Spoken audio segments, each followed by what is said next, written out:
नमस्कार दोस्तों, इस परिवार में मैं शिखर पांडे आप सभी भाई बहनों का रोज चित्राज भी स्वागत करता हूं। उम्मीद के साथ कि ठीक होंगे, पढ़ाई लिखाई भी बेहतर तरीके से सबकी चल रही होगी। क्यों भाई, सब ठीक ठाक है?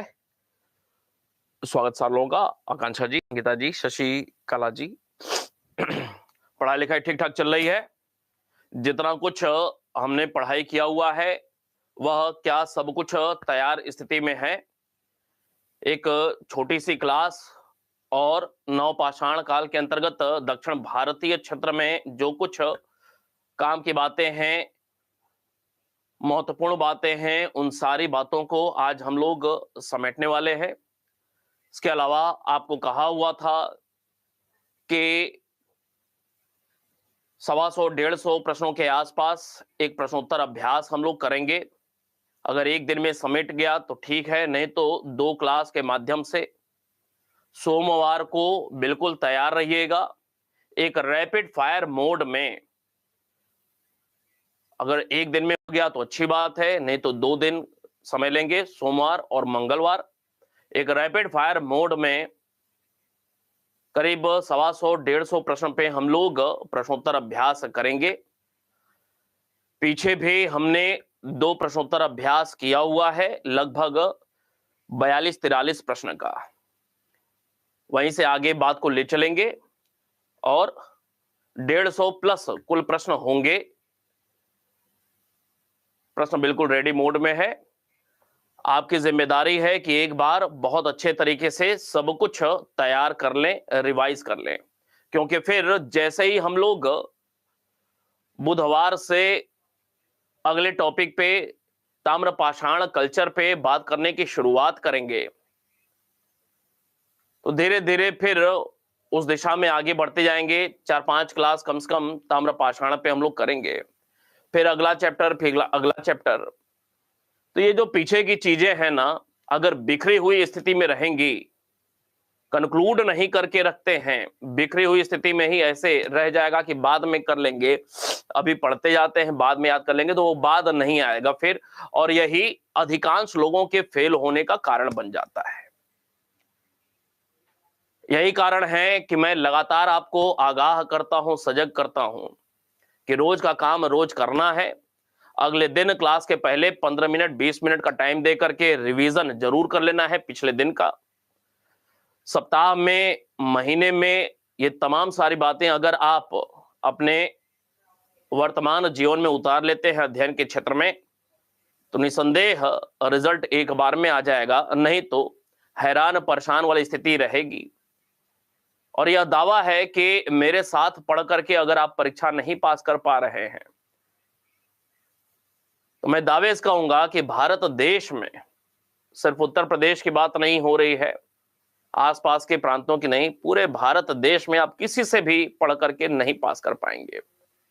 हो सकता है कि इन्हीं नोट्स को दोबारा से रिवीजन करके हो सकता है समय कुछ अच्छा हो जाए, ग्रह नक्षत्र थोड़ी सी अच्छी स्थिति में आ जाए 1 साल 2 साल बाद, लेकिन यही आपका मूल आधार होने वाला है। मेरे साथ अध्ययन करना आपके लिए यही आधारभूत तैयारी होगी परीक्षा पास करने के लिए। अगर यहां पे नहीं हो पाता है, फिर कहीं नहीं हो पाएगा, इस बात को दिमाग में रखे रहेंगे। हम लोग बात कर रहे हैं नवपाषाण काल दक्षिण भारत की, और पिछली क्लास में आपको बताया हुआ था कि नवपाषाण काल के अंतर्गत दक्षिण भारत में मोटे तौर पे 2900 ईसा पूर्व से लेकर के 1000 ईसा पूर्व तक प्रमाण देखने को मिलता है। अर्थात दक्षिण भारत में नवपाषाण काल का जो समय काल एक अनुमान लगाया गया है साक्ष्यों के आधार पे, वह 2900 से 1000 ईसा पूर्व। आपको यह बताया हुआ था कि एक छोटे से फिगर के माध्यम से कहां कहां दक्षिण भारत क्षेत्र में निश्चित रूप से नवपाषाणिक बस्तियां या केंद्र या स्थल नहीं पाए गए हैं। ये जो नदियां हैं जो कि पश्चिम से पूर्व की ओर बह रही हैं, बंगाल की खाड़ी में गिर रही हैं, इनका जो यह तटीय क्षेत्र है, यह तटीय क्षेत्र, यहां पे इन तटीय क्षेत्रों में नवपाषाणिक स्थल दक्षिण भारत में नहीं पाए गए हैं। क्यों नहीं पाए गए हैं उसके कारण भी बताया। ये जो सुदूर दक्षिण भारत का क्षेत्र है, सुदूर दक्षिण भारत का, अब इसके नीचे हिंद महासागर की शुरुआत हो जा रही है, यहां से भी दक्षिण भारतीय क्षेत्र से विशेष रूप से तमिलनाडु और यह जो केरल का एरिया है, यहां से भी नहीं पाए गए। तमिलनाडु में आपने देखा होगा एक ही क्षेत्र विशेष रूप से आपको उल्लिखित किया हुआ था, पय्यमपल्ली। तमिलनाडु में भी बहुत ज्यादा इस काल के साक्ष्य अभी प्राप्त नहीं हुए हैं, स्थलों की जानकारी नहीं हुई है। लेकिन कर्नाटक में हमने देखा खूब सारे स्थलों के नाम, कम से कम 20 स्थल के नाम आपको बताया हुआ था। बात को आगे ले चलते हैं, यहां से कुछ बातें जो कि आपको समझने की जरूरत है। जब हम लोग दक्षिण भारत की बात करते हैं तो एक प्रश्न निकल करके आता है, दक्षिण भारत में जो नवपाषाण काल है, नवपाषाण संस्कृति है, इसको लेकर के एक प्रश्न बनता है। तमाम सारी अच्छी किताबों में लिखा हुआ है कि दक्षिण भारत में नवपाषाणिक संस्कृति जो थी वह जोरवे संस्कृति से प्रभावित थी। जोरवे ताम्रपाषाण संस्कृति से प्रभावित थी, ताम्रपाषाण संस्कृति से प्रभावित थी, से प्रभावित थी। मतलब क्या है? मतलब यह कहा जा रहा है यहां पे कि दक्षिण भारत के जो नवपाषाण कालीन स्थल थे, उन स्थलों में जो कुछ विशेषताएं पाई जा रही हैं, जो कुछ साक्ष्य मिल रहे हैं, कहीं ना कहीं वो सारे प्रमाण, वो सारे संसाधन, वो तमाम सारी वस्तुएं आधारभूत रूप में जोरवे संस्कृति में देखने को मिलती थी। जबकि जोरवे संस्कृति एक ताम्रपाषाणिक संस्कृति है।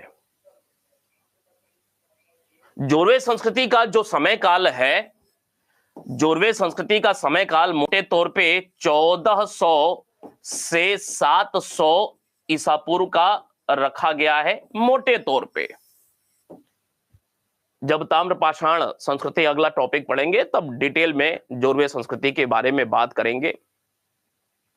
फिलहाल यह कि जोरवे संस्कृति का समय काल यह अनुमानित किया गया है। जबकि दक्षिण भारत में नवपाषाण काल की बात किया जाए तो आपको जानकारी है यह 2900 से लेकर के 1000 ईसा पूर्व तक का प्रतिनिधित्व करता है।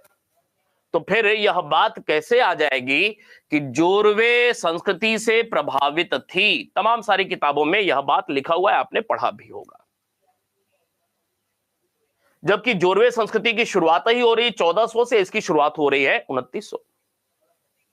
मान लें 2900 से 1000 ईसा पूर्व के लगभग दक्षिण भारत में तमाम सारे स्थल जानकारी में आए हैं।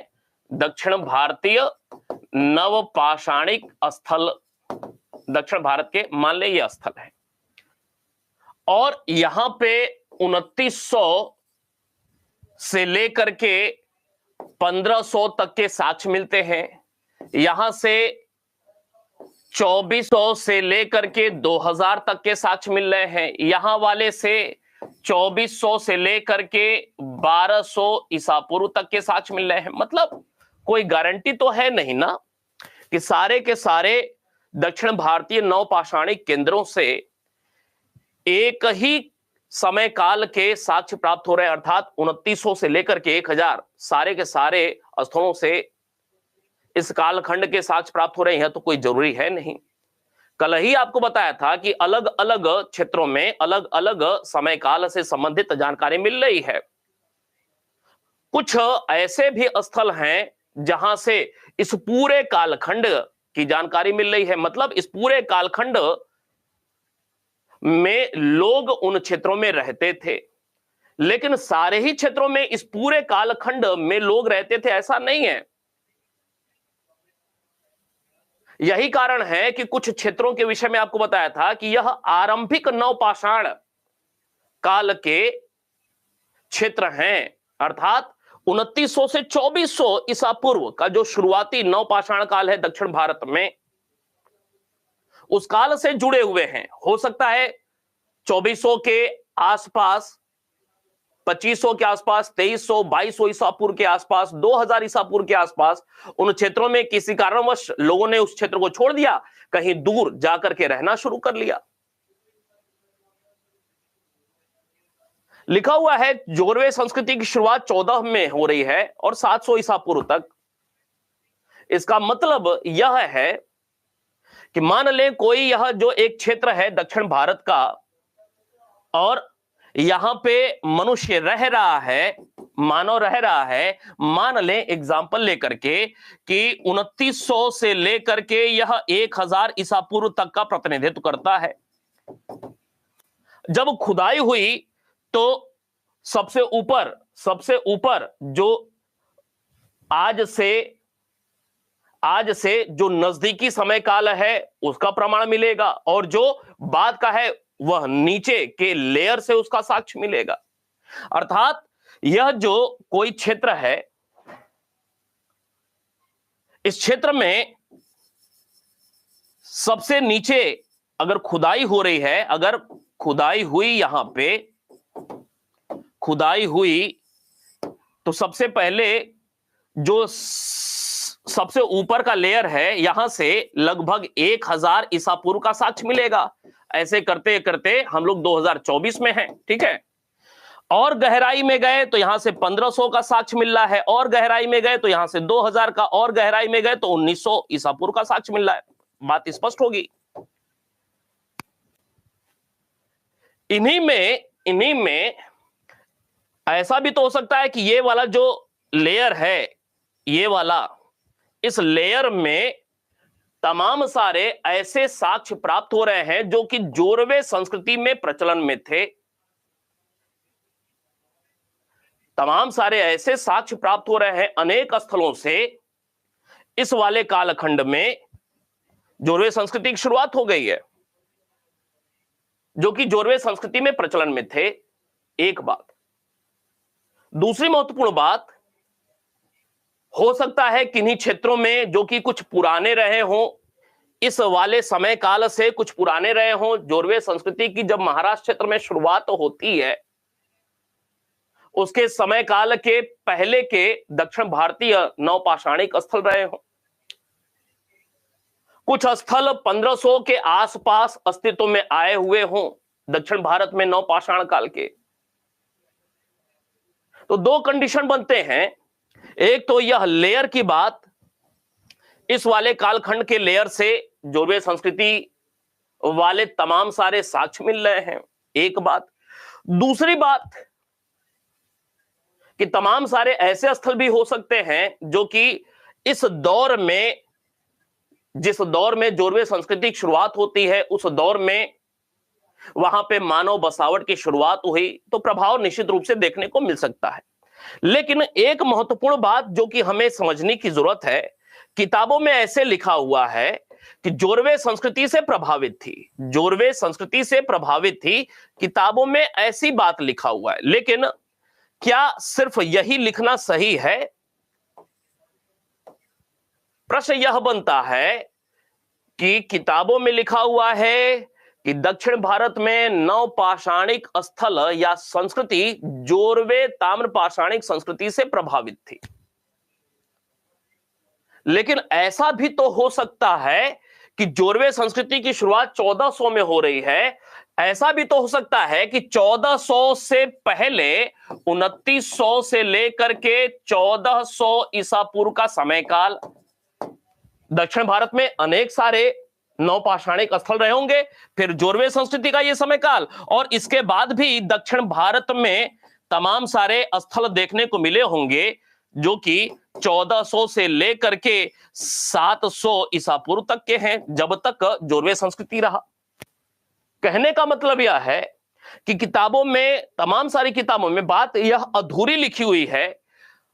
कॉन्सेप्ट बनाने का प्रयास कर रहा हूं आपका, इस बात को ध्यान में रखना है कि यह बात अधूरी लिखी हुई है, यह बात अधूरी लिखी हुई है। अनेक अच्छी अच्छी किताबों में यह बात अधूरी लिखी हुई है। क्यों? क्योंकि अनेक जो अच्छी किताबें आप जो जानते हैं, सिर्फ कट पेस्ट किया गया है किताबों में। जो आप बड़ी बड़ी अच्छी अच्छी किताबों के नाम जानते हैं, वह वास्तव में बेकार तरीके से लिखी गई किताबें हैं और अधूरी बातें लिखी हुई हैं। कहीं ना कहीं से कट पेस्ट करके बस वहां पे डाल दिया गया है, छाप दिया गया है किताब। और यही कारण है, कट पेस्ट करने की वजह से अधूरी बातें अच्छी अच्छी किताबों में मैं कम से कम 5 किताबों को लेकर के चलता हूं। आप एक किताब पढ़ेंगे या 2 किताब पढ़ेंगे, मैं कम से कम 5 किताबों से लेकर के चलता हूं। आपको किताबें बहुत पहले दिखाया भी था, किन किन किताबों को आधार बना करके मैं अध्ययन करता हूं। तो ये जो बात लिखी हुई है, यह बात अधूरी लिखी हुई है। मूल बात पे आते हैं, क्या होना चाहिए, क्या है, समझिएगा। दक्षिण भारत में नव पाषाण संस्कृति का जो समय काल है वो है ये वाला। लिखा हुआ है अनेक किताबों में कि जोरवे संस्कृति से प्रभावित थी दक्षिण भारत की, जबकि दक्षिण भारत में नव पाषाण काल की शुरुआत पहले ही हो जा रही है। जोरवे संस्कृति, ताम्र पाषाण संस्कृति बाद में शुरू हो रही है। यहां पे सत्य बात यह होना चाहिए कि जोरवे संस्कृति से प्रभावित थी दक्षिण भारतीय नव पाषाण संस्कृति, एक बात। लेकिन कब? जब जोरवे संस्कृति का अस्तित्व आ जा रहा है उसके बाद। लेकिन जोरवे संस्कृति के पहले ही दक्षिण भारत में नवपाषाण काल की शुरुआत हो गई है, 2900 में ही।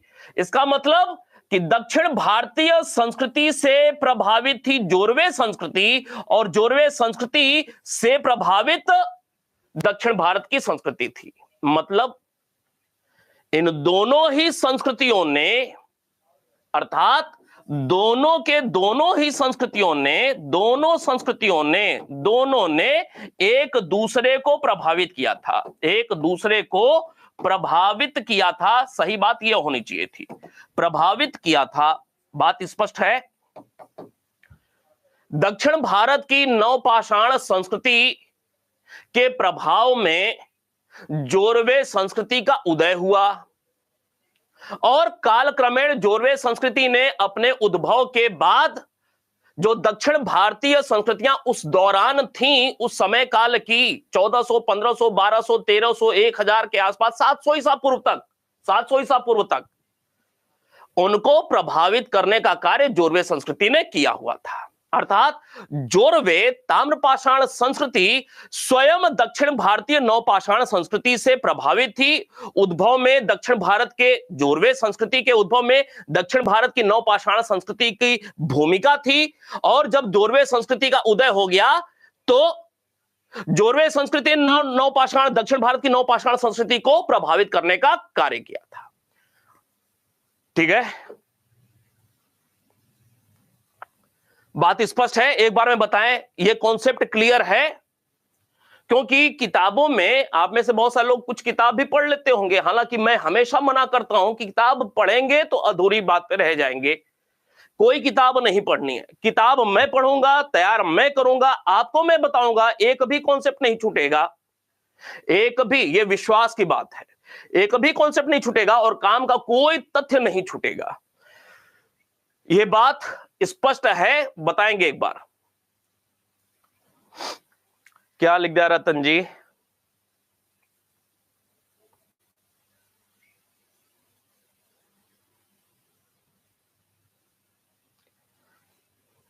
ठीक है, एक लाइन में किताबों में लिखा हुआ है अधूरी बात कि महाराष्ट्र की जोरवे संस्कृति, जो कि एक ताम्र पाषाणिक संस्कृति थी, जोरवे संस्कृति से प्रभावित थी। यह तो बात वही हो गई कि मैं पैदा नहीं हुआ हूं, और अपने पिता को प्रभावित कर रहा हूं। भाई, जब मैं पैदा हो गया तो पिताजी का भी अस्तित्व है। जब मैं पैदा होऊंगा तब ही प्रभावित करूंगा, पैदा होने के पहले तो नहीं करूंगा। यही बात है यहां पे। पहले मैं पैदा हुआ, उसके बाद प्रभावित किया। ठीक है, चले अब बात को आगे ले चलते हैं। अब इसमें एक महत्वपूर्ण तथ्य निकल करके आता है कृषि को लेकर के। दक्षिण भारत में नवपाषाण काल संबंधी जो कृषि उत्पाद के प्रथम साक्ष्य मिलते हैं, प्रथम साक्ष्य किस फसल का देखने को मिलता है? तो जो प्रथम साक्ष्य देखने को मिलता है वह मिलेट का देखने को मिलता है। मिलेट अर्थात रागी। मतलब क्या है? दक्षिण भारत में नवपाषाण काल में विधिवत रूप से कृषि की शुरुआत होती है, स्थायी निवास की शुरुआत होती है, एक प्रचलित मृदभांड परंपरा की शुरुआत होती है। नवपाषाण की विशेषताएं ये सब।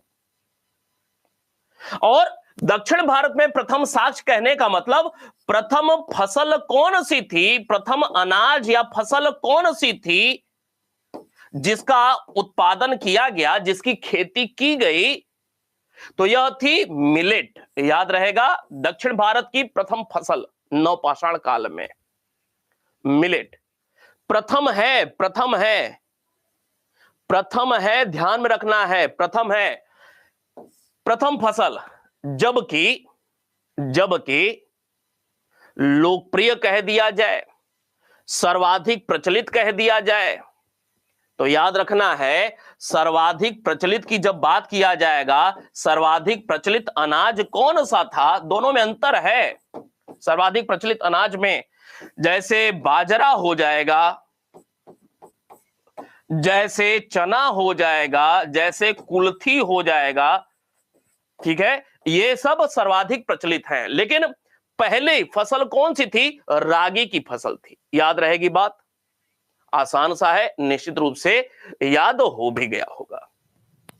अब जब दक्षिण भारत की बात हम लोग करते हैं तो दक्षिण भारत में एक बहुत ही महत्वपूर्ण मुद्दा निकल करके आता है एश माउंड का। एश माउंड अर्थात राख के टीले। राख के टीले, राख के टीले,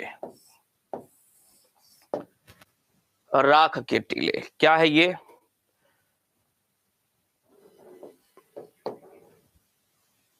आपको बताया हुआ है कि मान लें कोई यह एक स्थल है दक्षिण भारत में नवपाषाण काल का, और ये जो स्थल है सामान्यतः ये जो स्थल है किसी पहाड़ी क्षेत्र में है, किसी पहाड़ी क्षेत्र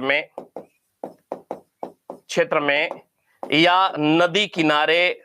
नदी किनारे, अब दक्षिण भारत में जो नदियां हैं ना, आमतौर पे दक्षिण भारत में प्रायद्वीपीय जो नदियां हैं ना, वो पहाड़ों के बीच से ही होकर के गुजरती हैं। जो ये नदियां हैं, ये जो स्थल हैं दक्षिण भारत में, वो नदियों किनारे हैं, पहाड़ी पे ही हैं। अब ये जो पहाड़ी का क्षेत्र है, कोई स्थल है वहां पर, और यहीं पे ऊंचाई पर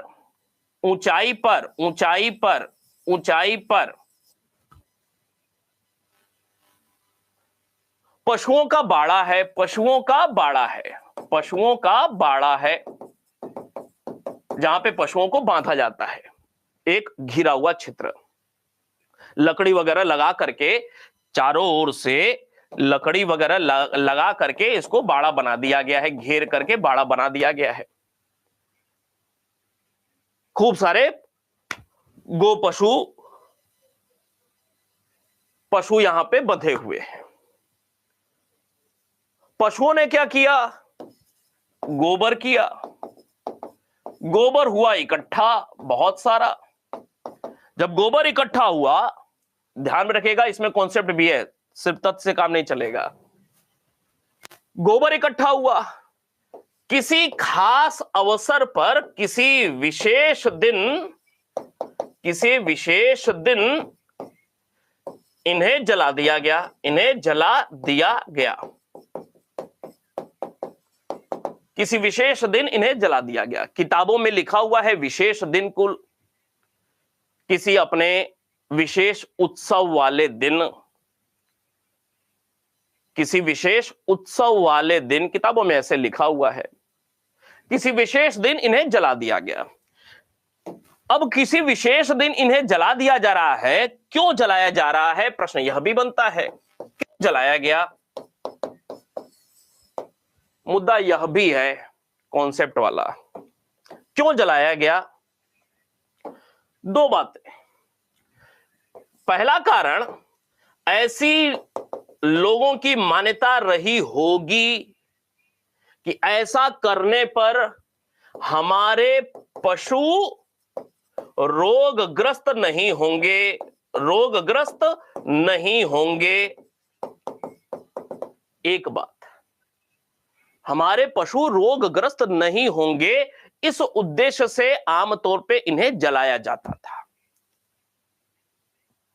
तो निश्चित रूप से एक मिथ जुड़ जाता है, एक मान्यता सी जुड़ जाती है बात, एक विश्वास, अंधविश्वास, कर्मकांड, इस प्रकार की बातें भी देखने को मिल रही इन्हीं से।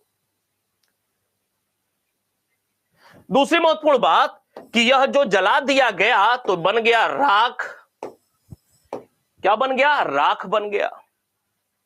और ये राख जो बन रहा है, तो जो भी उनके घर होते थे, जो घर होते थे, तो घर जो आवास होते थे कि दीवारों पर कलर कर दिया जाता था, कलर या कह ले प्लास्टर कर दिया जाता था, काले रंग का प्लास्टर कर दिया जाता था, करा जाता था। ये दो चीजें किताबों में लिखी हुई हैं, विद्वानों की ऐसी मान्यताएं हैं। इनमें सबसे महत्वपूर्ण बात है कि हमारे पशु रोगग्रस्त नहीं होंगे, ऐसी मान्यता उनकी थी। इसी वजह से इस गोबर को, इकट्ठा हुए गोबर को वो जला देते थे। क्लियर होगी बात, उम्मीद करता हूं। अब ये जो किसी विशेष दिन इन्हें जला दिया जाता था, राख हो जाता था, बहुत ज्यादा राख हो रहा है, क्योंकि गोबर बहुत सारे पशुओं के लगातार साल भर इकट्ठे हो रहे हैं, किसी विशेष दिन उनको जलाया जा रहा है। और किसी ऊंचाई वाले स्थान पर जलाया जा रहा है। यही कहा जाता है राख के टीले, ऐश माउंड कहा जाता है। बात स्पष्ट होगी, आसान सी चीजें हैं। अब यह जो राख के टीले की हम लोग बात कर रहे हैं, प्रश्न बनता है कि राख के टीलों से किस एक बात का अनुमान लगाया जा सकता है। राख के टीलों से किस एक बात की जानकारी अपने आप से निकल करके आ रही है। यह निकल करके आ रही है कि इस काल में लोग पशुपालन करते थे। पशुपालन का साक्ष्य अपने आप से प्रकट हो जा रहा है। अब पशु की हड्डी मिले चाहे न मिले, हड्डियों के उपकरण मिले चाहे न मिले, अपने आप से यह स्पष्ट हो जा रहा है कि पशुपालन होता रहा था। दूसरी महत्वपूर्ण बात, ये जो राख के टीले हैं, राख के टीले, प्रश्न यह बनता है कि क्या राख के टीले, ऐश माउंड, क्या सभी जगहों से प्राप्त है, जगहों से प्राप्त है, हां या ना। उत्तर है नहीं। दक्षिण भारत में क्या सभी जगहों से प्राप्त हैं, उत्तर है नहीं। क्या तमिलनाडु से प्राप्त है, उत्तर है नहीं। क्या केरल से प्राप्त है, उत्तर है नहीं। कुछ तथ्य हैं अब याद करने वाले। कहां से प्राप्त हो रहे हैं राख के टीले, तो राख के टीले जो प्राप्त हो रहे हैं दो राज्यों से मुख्य रूप से प्राप्त हो रहे हैं, एक कर्नाटक से और आंध्र प्रदेश से। कहां से? कर्नाटक और आंध्र प्रदेश। आंध्र प्रदेश क्षेत्र में 4 स्थानों के नाम बताए हुए थे। आंध्र प्रदेश क्षेत्र में 4 स्थानों के नाम बताए थे। पहला था उतनूर, दूसरा पलवाय, तीसरा नागार्जुन कोंडा और चौथा सिंगनपल्ली। याद है, 4 यह नाम बताए हुए थे आंध्र प्रदेश क्षेत्र में। और कर्नाटक क्षेत्र में कुल 20 स्थलों के नाम बताया हुआ है आपको। याद रखना है कि आंध्र प्रदेश का क्षेत्र है उतनूर, पलवाय, यहां से प्राप्त हुए हैं, अर्थात नागार्जुन कोंडा सिंगनपल्ली से नहीं प्राप्त हुआ है। याद रहेगी बात।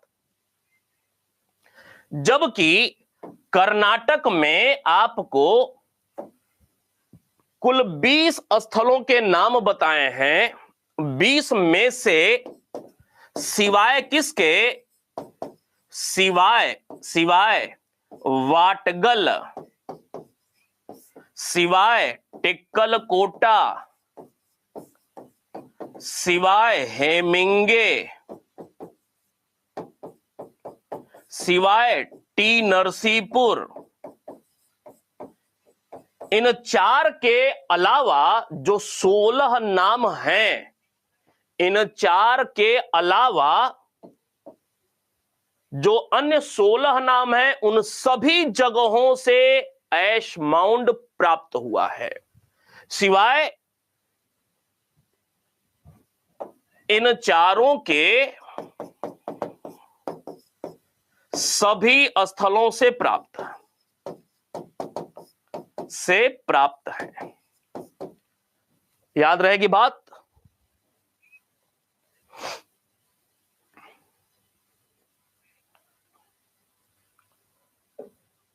क्लियर है?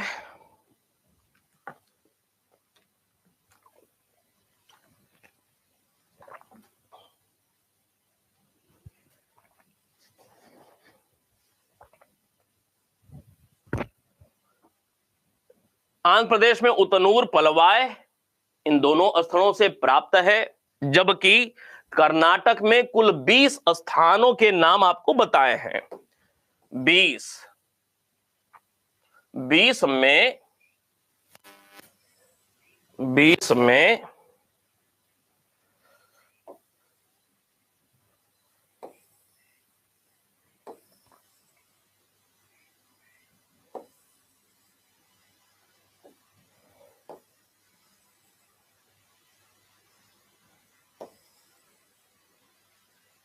बहुत महत्वपूर्ण तथ्य है ये।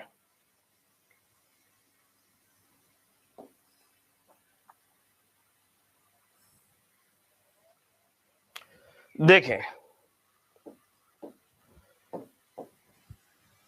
ऐश माउंट की बात करते हैं, राग के टीले की बात करते हैं। उतनूर से प्राप्त है, हां प्राप्त है। पलवाय से प्राप्त है, हां प्राप्त है। वाटगल से प्राप्त है, वाटगल से नहीं प्राप्त है। टेक्कल कोटा से प्राप्त है, नहीं प्राप्त है। टी नरसीपुर से प्राप्त है, नहीं प्राप्त है। हेमिंगे से प्राप्त है, नहीं प्राप्त है। याद रहेगी बात।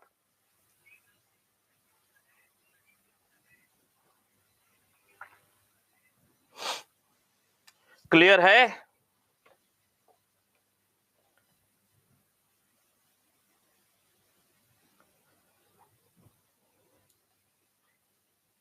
चार, एक और हल्लूर से भी नहीं प्राप्त है। ये 5 याद रखिएगा। मास्की से प्राप्त है, ब्रह्मगिरी से प्राप्त है, कुपगल से प्राप्त है, कुथगल से प्राप्त है, कोडेकल से प्राप्त है, पिकलीहल से प्राप्त है, संगनकल्लू से प्राप्त है, कुडातिनी से प्राप्त है, बुधिहल से भी प्राप्त है। बात स्पष्ट है। अब बात को आगे ले चलेंगे। ये जो बुधिहल है, बुधिहल, आपको बताया कि आमतौर पे जो ये ऐश माउंड प्राप्त हुए हैं, राख के टीले, वह जो मुख्य आवासीय क्षेत्र होता था उससे दूर ऊंचाई वाले स्थान पर प्राप्त हुआ है। लेकिन बुधिहल स्थान में बीच में ही प्राप्त हो रहा है, बीच में, आवासीय क्षेत्र के बीच में ही प्राप्त हो रहा है। याद रहेगी बात, बुधिहल स्थान में राख का टीला जो प्राप्त हुआ है वह आवासीय क्षेत्र के बीच में ही प्राप्त हुआ है। एक बात। दूसरी बात, यह जो कुडातिनी है, कुडातिनी, अब याद रखिएगा, कुडातिनी, और यह जो उतनूर है,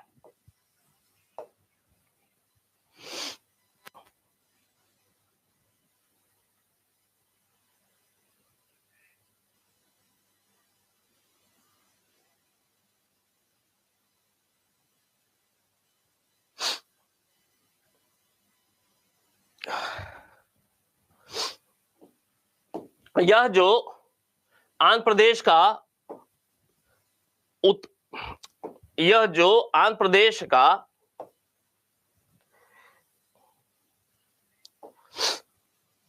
उतनूर नहीं, ये पलवाय जो क्षेत्र है और ये कुडातनी जो क्षेत्र है, वह याद रखने वाला तथ्य है यहां पे, ये दोनों के दोनों अर्थात पलवाय, पलवाय एवं कुडातिनी, ये दोनों जो स्थल हैं, यहां से सबसे बड़े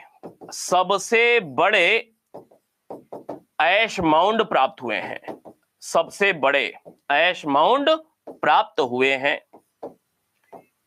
याद रहेगा, सबसे बड़े ऐश माउंड कहां से? पलवाय और कुडातिनी से। कुछ और बातें हैं, आगे बढ़े।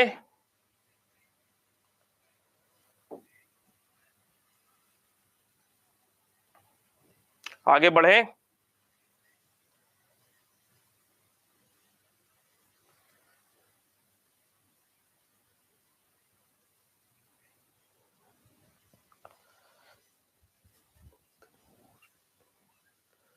इसमें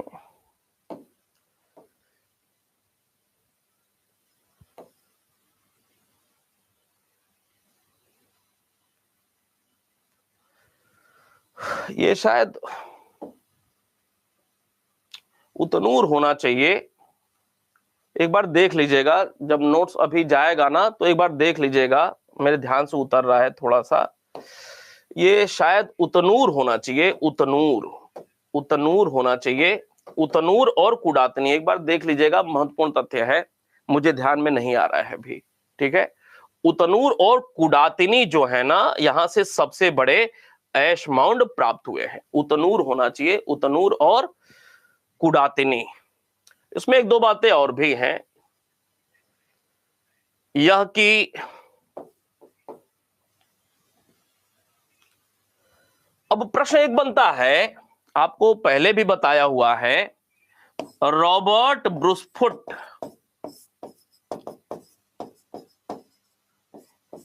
ये पहले व्यक्ति थे जिन्होंने बताया था, सर्वप्रथम बताया था कि ये जो राख के टीले हैं नवपाषाण काल के हैं, नवपाषाणिक हैं। यह बात सबसे पहले किसने बताया था? रॉबर्ट ब्रूसफुट ने बताया था। पहले भी 2 बार इस पे हम लोगों ने बात किया हुआ है। एक नाम आता है टीजे न्यूबोल्ड का, टीजे न्यूबोल्ड का, तमाम सारी अच्छी किताबों में इनका नाम लिखा हुआ है, टीजे न्यूबोल्ड। ये जो टीजे न्यूबोल्ड साहब है, इनके द्वारा उत्गल जो स्थान है, यहां सर्वप्रथम राख के टीले की खोज की गई थी। टीजे न्यूबोल्ड, याद रहेगी बात। दो नाम रॉबर्ट ब्रूसफुट, सबसे पहले रॉबर्ट ब्रूसफुट ने ही बताया था कि ये जो राख के टीले हैं वह नवपाषाण काल के हैं, एक बात। दूसरी महत्वपूर्ण बात, टीजे न्यूबोल्ड ने सर्वप्रथम कुथगल नामक स्थान से राख के टीलों की खोज किया हुआ था। बात को आगे ले चलते हैं। अब ये तमाम सारी बातें राख के टीले से संबंधित। एक तथ्य और जो कि काम का है, यह जो उतनूर का क्षेत्र है ना, उतनूर, जहां से राख के टीले की जानकारी मिली है, उतनूर, उतनूर में जो राख का टीला है, राख का टीला जो है, इस राख के टीले उतनूर में जो राख का यह टीला मिला है, इस राख के टीले में पशुओं के खुर के निशान मिले हैं। पशुओं के खुर के निशान मिले हैं, ठीक है, पशुओं के खुर के निशान मिले हैं। खुर नहीं मिला है, पशु का पैर नहीं मिला है, खुर के निशान जैसे उस पर चला गया हो। इससे, इस आधार पे खुर, पशुओं के खुर, इससे एक साक्ष्य, एक अनुमान विद्वानों ने लगाया है, क्या, कि संभवतः यहां पे व्यापक रूप से कभी अग्निकांड हुआ होगा। उतनूर में जो ये पशुओं के खुर के निशान मिले हैं राख के टीले पर, तो इससे स्पष्ट होता है, कुछ विद्वानों ने अनुमान लगाया कि शायद उतनूर में एक व्यापक अग्निकांड कभी न कभी हुआ होगा। उसके बाद ही वहां पे कभी पशु गए होंगे, उनके खुर के निशान मिले हैं। बात कंप्लीट होती है। अब कुछ बातें दक्षिण भारत में शवाधान से संबंधित, तमाम सारे स्थलों से शवाधान के साक्ष्य प्राप्त हुए हैं, लेकिन एक महत्वपूर्ण जानकारी जो कि आपको निश्चित रूप से जानने की जरूरत है, डोलमन या डोलमन्स या डोलेमन एक ही बात है। यह क्या है समझिएगा, यह भी परीक्षा में प्रश्न पूछा हुआ है। क्या है ये? एक पॉइंट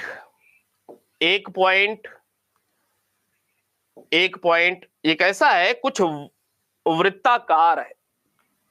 कैसा है? वृत्ताकार है। तीन या चार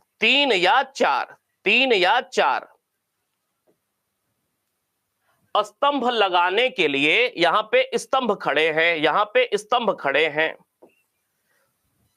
खड़े हैं, और इस स्तंभ के ऊपर क्या हुआ, एक बड़ा सा पत्थर लगा दिया गया, एक बड़ा सा पत्थर महापाषाण लगा दिया गया। ये क्या है? महापाषाण। ये क्या है? स्तंभ है, स्तंभ। तीन या चार वृत्ताकार रूप में, और ये ऊपर है ना, स्तंभ के ऊपर है ना, ये ऊपर है ना भाई, क्यों? ये ऊपर है ना ऐसे खड़ा। नीचे का ये जो क्षेत्र है, नीचे है ना ये क्षेत्र, नहीं लिखेंगे तो मैं कैसे समझ पाऊंगा हां या ना? लाइव क्लास करना नहीं आता है। ये ऊपर का है ना भाई, ये जो ऊपर पत्थर खड़ा किया गया है, ऊपर खड़ा किया गया है, नीचे इधर एक, इधर एक, इधर एक पिलर लगाया गया है, ऊपर पत्थर, और नीचे का स्पेस खाली है। और नीचे का जो स्पेस खाली है, यहां पे क्या है? यहां पर कब्र है। क्या है? कब्र या समाधि है, समाधि।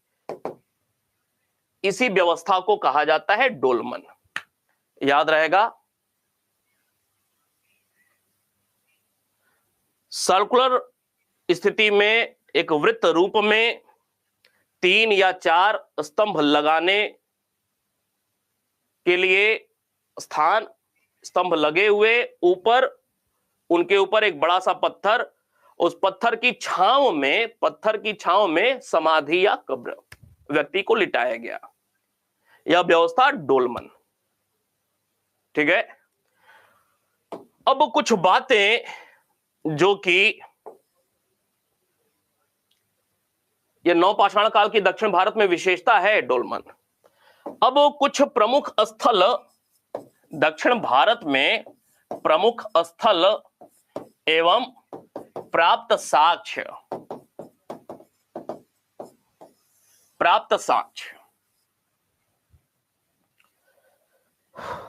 पहली बात, ये सब तथ्य अब आपको याद रखना पड़ेगा।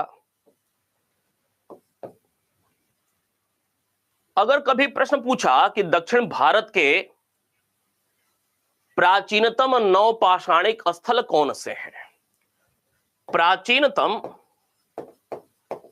नवपाषाणिक स्थल,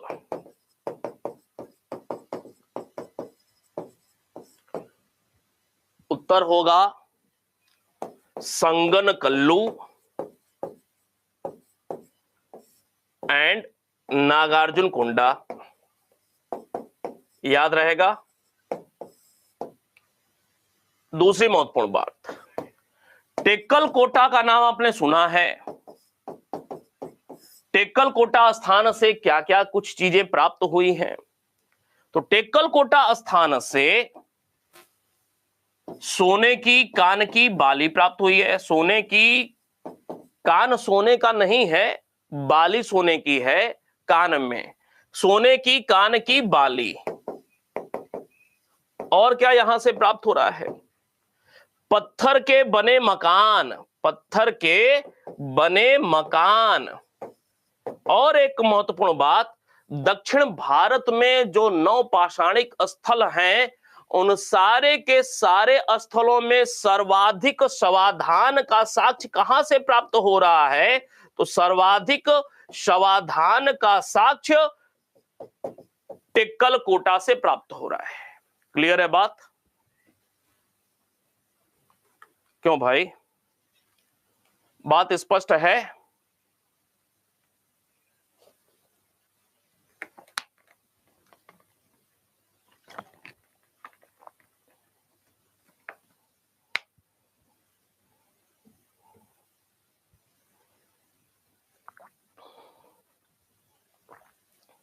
आगे बढ़ते हैं। टेक्कलकोटा के बाद अगला एक प्रमुख स्थल वाटगल।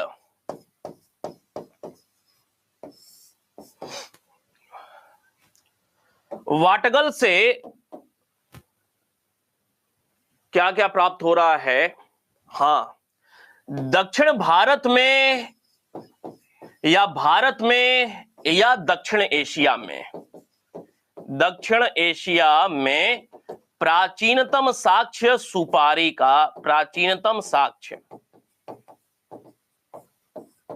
कहां से प्राप्त हो रहा है? वाटगल स्थान से प्राप्त हो रहा है। ठीक है। इसके अलावा ये जो वाटगल है,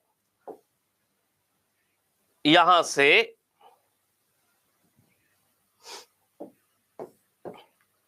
कुछ मिट्टी की बनी हुई मृण मूर्तियां प्राप्त हो रही हैं, मृण मूर्तियां। और महत्वपूर्ण बात, वाटगल से सीप कह लें या शंख कह लें के उपकरण प्राप्त हो रहे हैं या मनके प्राप्त हो रहे हैं। जबकि वाटगल समुद्र से काफी दूर स्थित स्थान है। वाटगल समुद्र से काफी दूर स्थित स्थान है, लेकिन शंख के, सीप के उपकरण मन के प्राप्त हो रहे हैं। तो अनुमान लगाया इन लोगों ने कि समुद्र तक इन लोगों के आने जाने की स्थिति रही होगी उस दौरान। इसके अलावा एक बहुत ही महत्वपूर्ण साक्ष्य यहां से प्राप्त हो रहा है, किसका? मृदभांड में शवाधान। मृदभांड में शवाधान बड़ा ही महत्वपूर्ण तथ्य है। मृदभांड में शवाधान मतलब पात्र शवाधान। पात्र शवाधान मिट्टी का कोई बर्तन, मिट्टी का कोई बर्तन और उस बर्तन में शव संबंधी अवशेष रखे मिले हुए हैं। ठीक है, तो ये वाटगल से संबंधित कुछ साक्ष्य नोट हो गई। क्यों भाई?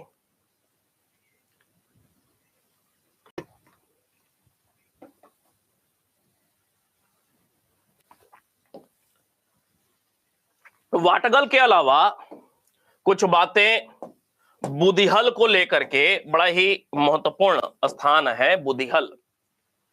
बुधिहल से सार्वजनिक भोज होने का साक्ष्य मिला है। सार्वजनिक भोज, न सिर्फ सार्वजनिक भोज बल्कि सार्वजनिक का मतलब सामुदायिक भी कह सकते हैं। सामुदायिक शब्द, सामुदायिक। इसके साथ साथ कलश शवाधान। कलश शवाधान, कलश शवाधान का मतलब मिट्टी का बना घड़ा। मिट्टी का घड़ा, कलश का मतलब ये।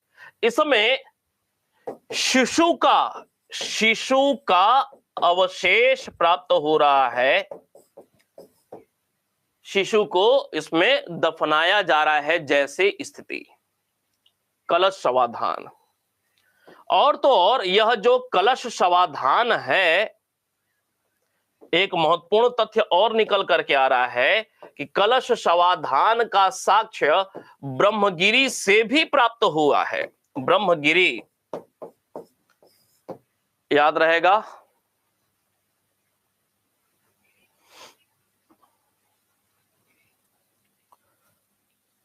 आगे बढ़े, एक दो बातें और।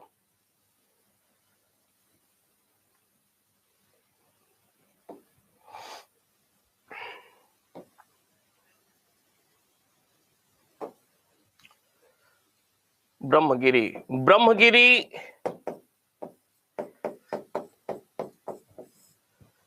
पिकलीहल,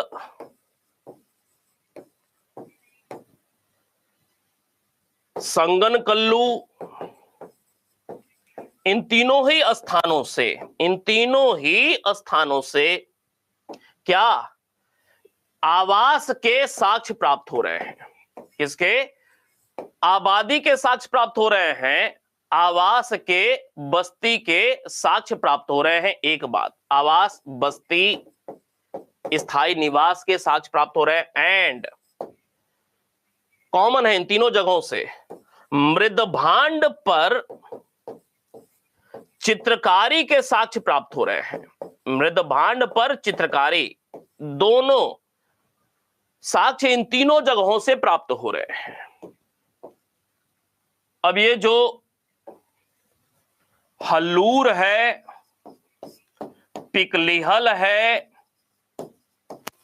पय्यमपल्ली है, तीनों ही जगहों से चना का साक्ष्य प्राप्त हो रहा है।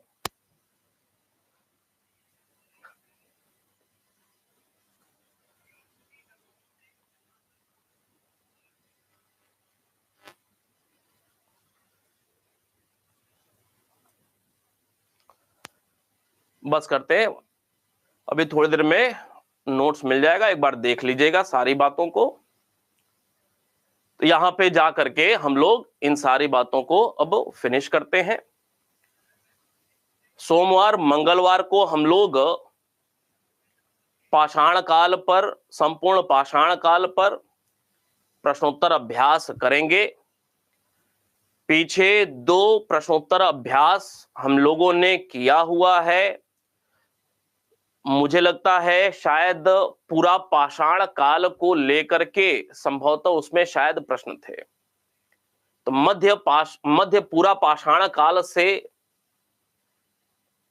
मध्य पूरा पाषाण काल से आगे का एक बार अच्छे से रिवीजन कर लीजिएगा।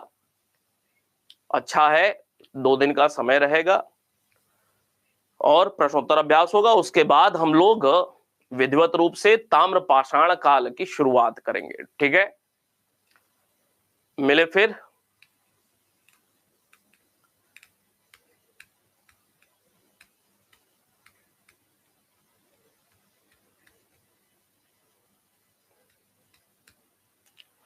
चलें, कोई बात होगी कमेंट सेक्शन में लिखेगा। मिलते हैं फिर, धन्यवाद।